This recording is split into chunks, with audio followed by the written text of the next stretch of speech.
Hello friend, સ્વાગત છે આપનું મારી સ્વાદિષ્ટ રસોઈના રસોડે। ગુજરાતીઓના ઘરમાં ગળ્યું તો કંઈક જોઈએ જ, તો આજે મેં મોહનથાળ બનાવી લીધો છે। તો એના માટે મેં અહીંયા 2 વાટકા જેટલો ચણાનો કરકરો લોટ લીધો છે। જો આપણે બેસનથી બનાવતા હોઈએ તો એને આવી રીતના ઘી અને દૂધનું મોણ દઈ અને કણી પાડવાની હોય છે, પરંતુ મેં આ કરકરા લોટમાં પણ ઘી અને દૂધનું મોણ દીધું છે। 2 મોટા ચમચા ઘી અને 2 ચમચા દૂધ લીધું છે। હવે આપણે એને સરસ રીતે મિક્સ કરી લઈશું। 2 હાથથી મસળીને સરસ એને ધાબો દેવાનો છે। ધાબો દેવાથી એનો કલર પણ થોડો ચેન્જ થઈ જશે અને આ લોટમાં એકદમ કણી પડી જાય, જેથી એ સરસ બને।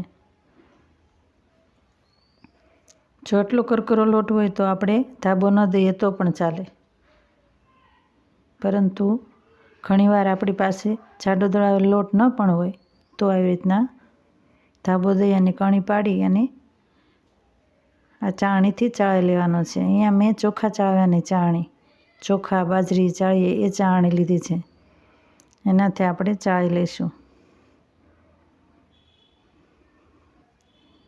એકદમ ઘસીને ચાળી અને ત્યારબાદ જે થોડી કણીઓ વધે, મોટી કણી, એને આપણે મિક્સર જારમાં પણ ફેરવી લઈએ તો એ જલ્દીથી થઈ જાય।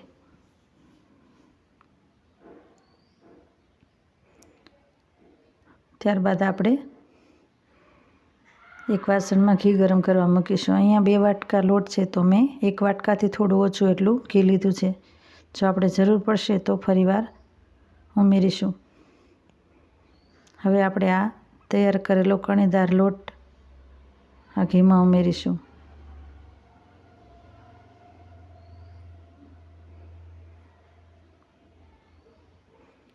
ગેસની ફ્લેમ લો ટુ મીડિયમ રાખવાની છે। એકદમ કણીદાર એવો સરસ આ લોટ તૈયાર થયો છે। એકદમ છૂટો પડી જાય છે લોટ, જે આપણે ગાંગડી જેવો આપણને લાગતો હોય જ્યારે ચાળીએ ત્યારે એ આ લોટ એકદમ સરસ છૂટો, એકદમ કણીદાર બની જાય। ત્યારબાદ એને શેકી લેવાનો છે। અત્યારે આપણને મિશ્રણ એકદમ કોરું લાગે છે, આપણે સરસ એને મિક્સ કરી લઈએ। ત્યારબાદ મારે એમાં 1 જ ચમચી જેટલા ઘીની જરૂર પડી તો મેં 1 ચમચી ઘી ફરીવાર ઉમેર્યું છે। હવે આપણે ગેસની ફ્લેમ લો કરી લઈશું। લો ફ્લેમ પર શેકવાથી એ સરસ શેકાઈ જાય।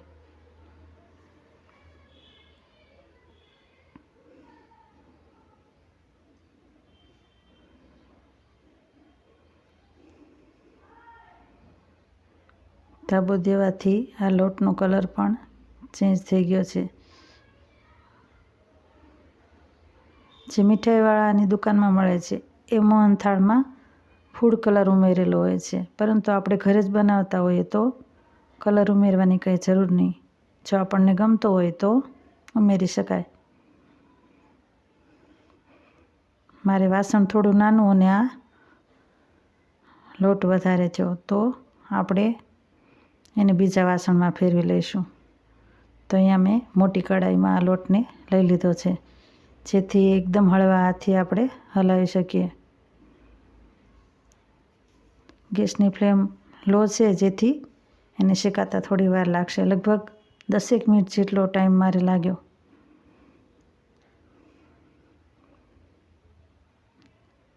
આ લોટનો કલર પણ થોડો આછો ગુલાબી થઈ જાય અને દાણો એકદમ શેકાઈ જાય ત્યાં સુધી એને થવા દેવાનો છે। આ કલર ચેન્જ થઈ ગયો છે, આછો ગુલાબી એવો, જે આપણને યલો કલર લાગતો હતો એ હવે એકદમ બદામી જેવો થઈ ગયો છે। તો આપણો આ લોટ હવે શેકાઈ ગયો છે। હવે આ સમયે આપણે એમાં મલાઈ અથવા તો થોડું દૂધ ઉમેરી શકીએ।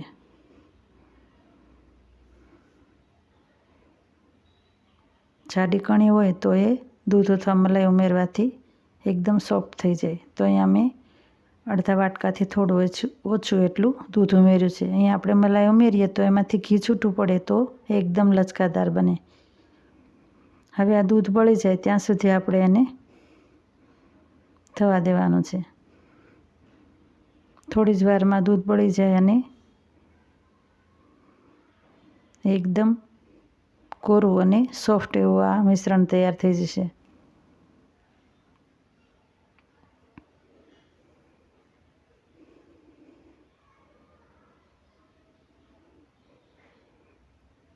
તો હવે આપણે એ નીચે ઉતારી અને બીજા વાસણમાં ચાસણી બનાવી લઈશું.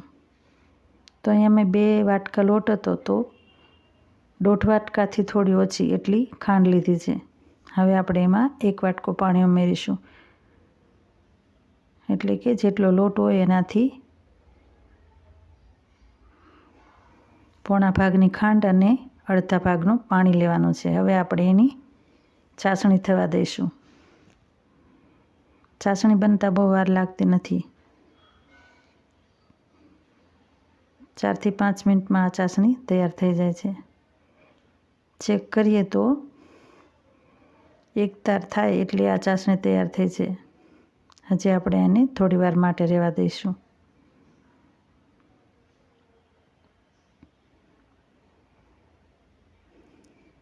તો આ મિશ્રણમાં આપણે ચાસણી ઉમેરી દઈશું અને એને હલાવી લઈશું. અહીંયા મેં ગેસની ફ્લેમ ફરીવાર શરૂ કરી દીધી છે, જેથી આપણે આ મિશ્રણ જ્યારે મિક્સ કરીએ ત્યારે આપણને લાગે કે હવે બરાબર થઈ ગયું છે. જો આપણને થોડું પણ કાચું લાગે તો એને આવી રીતના હલાવ્યા કરવાનું, જેથી એ સરસ લચકાદાર થઈ જાય. મારે ચાસણી બરાબર પરફેક્ટ થઈ છે.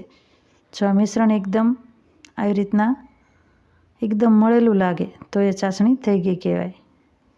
તો હવે આપણે એને એક પ્લેટમાં લઈ અને મેં એની કાજુ બદામની કતરણથી ગાર્નિશ કર્યો છે. તો તૈયાર છે આપણો પારંપરિક રેસીપી એવો મોહનથાળ, જે એકદમ જ સરસ બન્યો છે.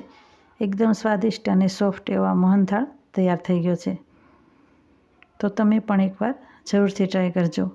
મોહનથાળમાં ચાસણી બનાવવાની જ ખૂબી છે, તો 2-3 વાર ટ્રાય કરવાથી એ પરફેક્ટ આવડી જાય છે. તો જરૂરથી ટ્રાય કરજો. ફરી મળીશું એક નવા વિડીયો સાથે. ત્યાં સુધી જય હિન્દ, જય ભારત. Thank you.